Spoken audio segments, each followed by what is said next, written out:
Oh hell yeah, them WWE. Let's brain damage. Do a couple flips off the rope. I look good in some leggings too. Download the AllStar app. Make your picks for UFC fights, challenge your friends, level up and win prizes. Link in description. Get it now. All right, Terrance, man. Since the last fight, you've made some changes, and you're in a whole nother state. You're in Texas now. Just talk about the move and the transition from being in Washington to going to Texas. Well, the heat, man, is ridiculous out here. It's not even 100 degrees yet where I'm at. It's been like 80 before that, so had to adjust to that. But it's been making the weight cut a lot easier. But Mhm. I be like dizzy at practice, man. The heat out here is not a joke. We're really out here in the trenches grinding. It's been crazy. Stand up wise, like I had a huge growth out here, thanks to Kevin Hyon and my coach Shug, who's my boxing coach. And then I've been grappling with Travis Luther, and that's been a huge investment because I'm getting pushed there. I'm literally getting pushed everywhere. At my gym, I was the top dog, and out here, I'm not the top dog. I'm getting pushed daily, and yeah, the move was definitely necessary, and I'm reaping the blessings because of it. Definitely, and getting pushed every day and not being the top dog, it must have some effect on your hunger, right? To go back in the gym every day, the next day, and the next day, and the next day, right? Yeah, exactly. Like it makes you want to grow. I was like, I ain't letting that happen again. It makes Mhm. you want to come like to the gym and with like a different level of intensity. For sure. And you got a couple of gyms, right? Talk about the different gyms that you're going to because you talked about Travis Sluter and then you talked about your boxing coach. Are there other spots too? Yeah, we go to Main Street Boxing for the sparring rounds. They got Rafa Alves there. Derek Lewis also trains there sometimes. Like they got a bunch of good strikers out there. Like constantly, I'm always getting the best look I can. And like I said, it's been definitely necessary, super necessary. That's where he wants it off and say super necessary this training stand. Nice, nice. And you have a newborn. How has that affected your life? Well, for the last part about this camp, I had to send them off because like I gotta sleep. I gotta like sleep's important towards the very end of this. So like these last like 3 weeks, it's just 2 weeks gonna just be me by myself at my house because like I need the peace. Like it's like I need all the sleep I can, especially with this weight cut that's coming up and how hard I'm pushing that training these last couple weeks. And do you have a nutritionist, a new person that's doing your nutrition now? Is I that hit the up the situation? angry dietitian. Kevin Okay. put me on with him. I just tell him what I'm doing, and he tells me what to do. And we try to make sure my weight's at that level, whatever he tells me, and just eat these icon meals and just pound it in water. How has that affected you in training? I'd be a little bit tired out here, but like my recovery's good. Like I said, with this push with Shug, he's like also my strength and conditioning coach as well. Just working with him, I'm feeling stronger. My cardio's better. And like I said, it's like training elevation with this heat. I'm not joking. Like you're really in the trenches. You gotta like really grind out here. I'm dizzy at practice, then I gotta do another workout. Like it really helps you dig deep. For sure. And let's talk about the opponent coming up July 15th, Nazim Sadykhov. He's the next challenge. How do you feel about the matchup and the fighting style he brings? I think this is a fan favorite fight. I love how the kid gets down. I love his forward pressure, and I know he comes to fight. He's not gonna back down. So, and like I said, and when people come forward like that, it's always an exciting fight when they're fighting me because you guys know any person that came forward on me got dropped. So like just expect something exciting to happen. And even if I have to go to three rounds this time, I'm ready just to leave it all out there and die for this victory this time. I got something to prove, and yeah, it's like it's making my training funner. Like I'm like, I can't wait to get out there and just show them like I'm still here. Like I'm not done yet. When you look at like stylistic matchups and you look at the card, this is like the people's main event. Like when you look at violence levels. Yeah, that's what I'm saying. Everyone knows this is the main event. I already know we're both walking away with 50 G's. I know we're both going to be throwing hands. The scramble is going to be crazy. Like that's why I'm so excited about this fight. Uh, like the fans just expect fireworks from the start to finish. It's not going to be one you want to miss. And Sadykhov, he debuted in the UFC in his last fight against Evan Elder. He got the TKO win in the third round, but I believe he was losing the rounds on the judges' scorecards. What did you see in that fight? Like I said, if that didn't happen, he would have lost the fight. Also, I think I like his style, but I just think he hasn't faced nearly as tough as people as I face. I think that's going to be the huge difference. I already fought top level guys that are right there to being close to ranked or is ranked now. Like I already experienced that level of competition, and I think that's going to play a huge role in this fight. Yeah, you've definitely faced some high level competition in your run so far. Do you feel like maybe it was too much too soon, or do you feel like it was just perfect? I needed those setbacks to find something. I think these were perfect. And plus, traveling to a whole nother country.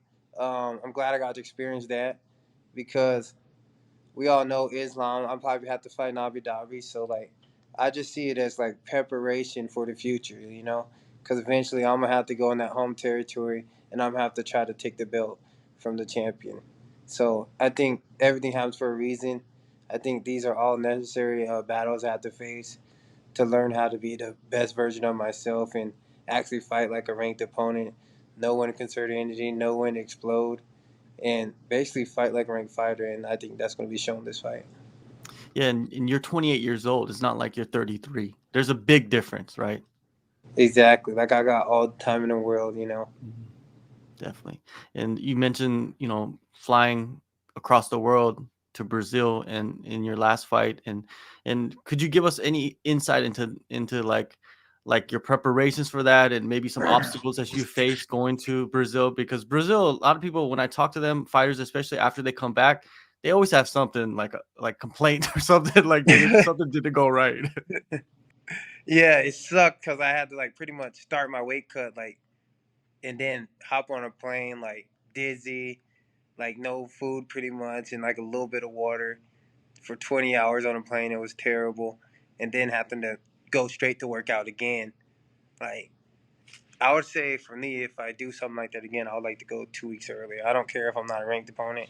Like they're just gonna have to do that for me. I'm not doing a fight out the country.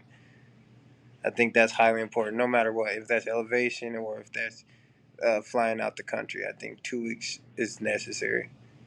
And also, not a lot of people talk about this, but I talked about it in my last interview. But I take this as no excuse. During my weight cut, when I was wrestling with my wrestling coach, I got eye poked, and I went in that fight like with double vision. That's why you guys see me like a little bit kind of hesitant, and I'm like overreacting because I really couldn't time it. And it was hard to see because I'm like seeing double. Like no one knows that. Though I was like, I already get half my money. I might as well try to go get the whole thing.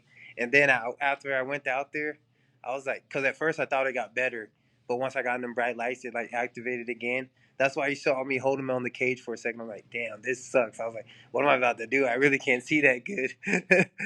That's why I was holding on the cage for so long. And I usually, I don't really fight like that, hold a person on the cage. I was like, oh shoot, I can't see. I'm messed up. but but it's good to know because you never know. I might get eye poked in a fight. So that's why I was like, facing moments like that are good for me because you never know what's going to happen in the fight. Anything can happen. And I'm not taking nothing away from Bonfim. But like I said, you guys are going to see a huge difference in this fight. I think, again, if I ever fight Bonfim again, you guys, is going to be a different outcome. That explains a lot, because when people were watching that fight, they're like, "Man, he doesn't seem like he's moving like he normally does." And yeah, that that clears up a lot of like how you were performing. Yeah, it sucked because every time I moved, I felt like I was getting hit. I was like, "Fuck, freak!" I was like, "This is ass." I was like, "God damn!" Because usually my vision is like what helps me a lot. I can swing on people and I can evade at the same time. Like my vision is like my huge thing when I'm fighting, and having to fight double vision like that was like I'll never do that again. If that happened again, I'm gonna wise up and I'm gonna have to just sit out. Yeah, learning lesson exactly. Yeah. but I take nothing off from him. That dude showed up to fight, and he had an incredible performance. But I can't wait to get that one back when we're both ranked. That was a knockout, man. And I look at brain health. It concerns me a lot with fighters. Like, how did you take care of that? I mean, were you feeling any like impact from the knockout? Did you have to take a little bit more time off? What was the situation? Luckily, like even when like God humbles me or something happens, like it's always like he protects me at the same time. Like, luckily the knee landed right on my neck, so I didn't really take too much brain damage from that blow. Uh, I just went to the chiropractor. I went to the hyperbaric chamber, which is like the best oxygen you can. And I was taking creatine, which helped with people like if I had like a concussion and stuff. I was able to pass the test and like remember everything. Like just a couple like weeks later, like my brain was just fine. Like I said, it landed on my neck, which was a huge blessing. If it landed on my head, I probably definitely would have been super concussed. But like I said, God, even when He punishes you, He always tries to help you at the end. So it was like I was able to be healed, do the hyperbaric chamber, just did everything necessary to make sure my brain's healthy, and yeah, uh, like I said, it was smooth. Then I came over here. That's good. That's good to hear, man. And man, the neck shots, man. You've seen some dudes get KO'd in the neck. I think Donald Cerrone KO'd one dude with the head kick to the neck. It was Yeah, insane. people don't understand a neck shot puts you out. Yeah. Like that karate chop to the neck thing's real. Like you hit someone in the right spot in the neck, they out of there. For sure, for sure. What do you think separates you, man, from Nazim? We know you guys are both explosive, and you guys could finish fights, but like, what do you think is the separation? I think it's gonna be my speed. Like he has good striking, but like I don't think he's even close to as fast as me. Like he has crisp technique, but I see like in the open, like that's where my advantage is gonna be. Like he likes to really fire off once he's like on the cage, and I think in the middle of the cage, I'm just gonna be too fast for him. And I think once we mix in the wrestling and just be a complete mixture artist, it's going to be too much for him. But really, I'm going to keep it standing. I just think the reach advantage is going to help me. He has like a 69-inch reach. I got 75, even though it says 73 and a half. My reach is 75. I already had it measured. Uh, I just think, like I said, I think I'm more athletic than him. Like I just think those are just gonna play a huge factor. I'm more athletic. I'm faster. He's gritty and tough, but I think my athleticism and speed is gonna give me the advantage.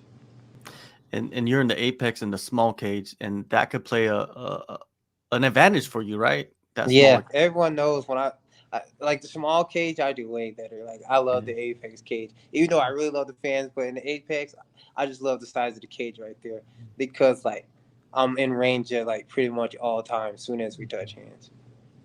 Yeah, man, definitely with that reach, that 75-inch Yeah, reach. I can't wait. Yeah, I've been getting so excited for this fight Mm. just because I know how he comes. Like it's just gonna make it exciting fights. Like whoever gets knocked out is gonna be a crazy fight, and yeah, I just can't wait to compete. I love the fight game. All right, and the BMF title, man. What do you think of that? I think they should have one for every weight class. To be honest, I truly do. I think Corey Sandhagen should fight for the BMF versus Cheeto or Sang Ladong again. I think those are the BMFs at 135. I think Kevin should fight Gilbert Burns at 170. I think those are the being baddest motherfuckers in that weight class.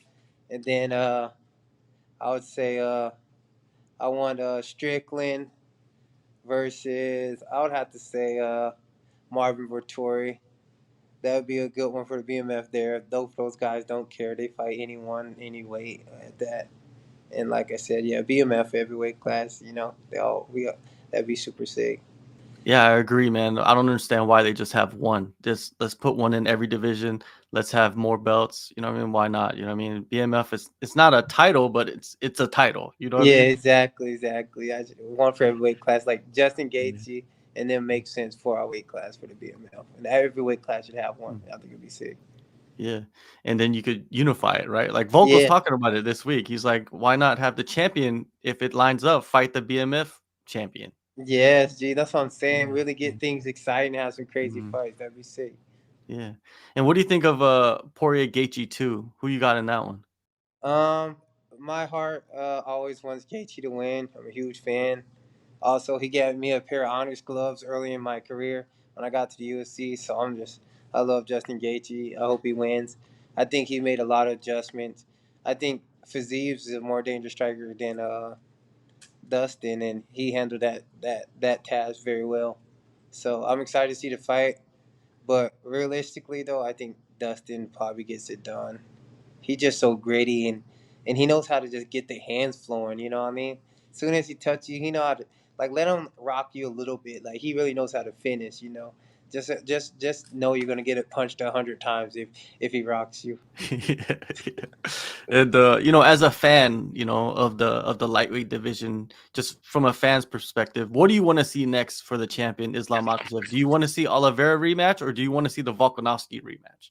As respect to the weight class, Oliveira has to get his rematch. He defended the belt the longest, and he's finished everyone in the division. Like so, rightfully so, he has to get it, in my opinion. Just for the respect for the weight class, like code wise. And then he definitely had to run that back with Volks. I think they should do it at the beginning of the year, first quarter of the year, him versus Volks. That just makes sense to me. And one last thing, the UFC and WWE have joined forces. Would you ever, if they came to you like next week after this fight coming up, and they said, "Hey, man, we want you to transition to pro wrestling," would you leave fighting? Oh hell yeah, them WWE. Let's brain damage. Do a couple flips off the rope. I look good in some leggings too. So I'll hop out. I'll be the Black Rey Mysterio out there. I'll practice hella. I think it'd be super sick to jump off some ropes, practice. It'd be fun as hell. Sign me up. I'll do both actually. Like your parents say, you can be anything you want to be. Catch me doing music, catch me in WWE, catch me boxing. I just want to take over it all. You doing music right now? I do it all low key, man. I got a couple songs Oh, that people don't know about. okay. I'm waiting for that. I want to see that. I'm waiting for that. Um, yeah, man. It's you have the perfect name too, T-Rex, man. That's like a name you can use in WWE without a doubt. Yeah, exactly. I got the perfect name for the transition. Mhm. Man, anyways, man, back in action July 15th, UFC Fight Night in Las Vegas in the Apex. Terrence, always good catching up with you and all the best, man. With what we know now about the last fight, this fight coming up, it's gonna be a banger. Yeah, this is gonna be a banger. I can't wait, brother.